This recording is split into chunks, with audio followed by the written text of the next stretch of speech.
चैतन्य महाप्रभु नृत्य किया करते थे रथ यात्रा में। नाचते नाचते चैतन्य महाप्रभु के भावावेश के कारण दांत टकराने लगते थे, कांपने लगते थे। चैतन्य महाप्रभु के जो रोम थे, भावावेश में इन पोर्स से खून निकल रहा होता था। मतलब पूरे शरीर पे हमारे पोर्स होते हैं, हर पोर्स में से क्या निकल रहा है? चैतन्य महाप्रभु के खून निकल रहा है। कभी कभी नृत्य करते करते 14 फुट के हो जाते थे, सारे शरीर के अंग खुल जाते थे, और कभी कभी कद्दू के समान छोटे हो जाते थे। बार बार जग्गा जग्गा जग्गा कह के बेहोश होते थे, फिर उठते थे, फिर जग्गा जग्गा जग्गा कह के बेहोश होते थे, लेकिन जगन्नाथ नहीं बोल पा रहे थे। आंखों से आंसू ऐसे निकल रहे थे जैसे पिचकारी निकल रही हो। और जितने लोग आसपास खड़े थे तो चैतन्य महाप्रभु के दर्शन के लिए आए थे, चैतन्य महाप्रभु ने इन अश्रुओं से उनको भिगो दिया था।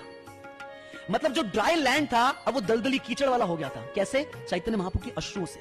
गौर नटराज के दर्शन करने के लिए जगन्नाथ जी अपने रथ को रोक लेते थे, जगन्नाथ जी स्तब्ध हो जाते थे। इस प्रकार का नृत्य चैतन्य महाप्रभु उनके संगीगण करते थे। कभी कभी चैतन्य महाप्रभु जगन्नाथ जी का टेस्ट लेते थे।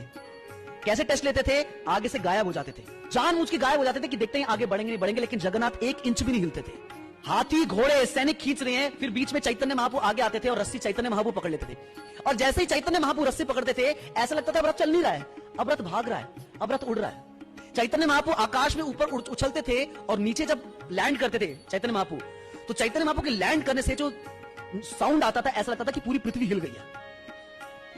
क्योंकि चैतन्य महाप्रभु भी कौन है? वो भी जगन्नाथ है।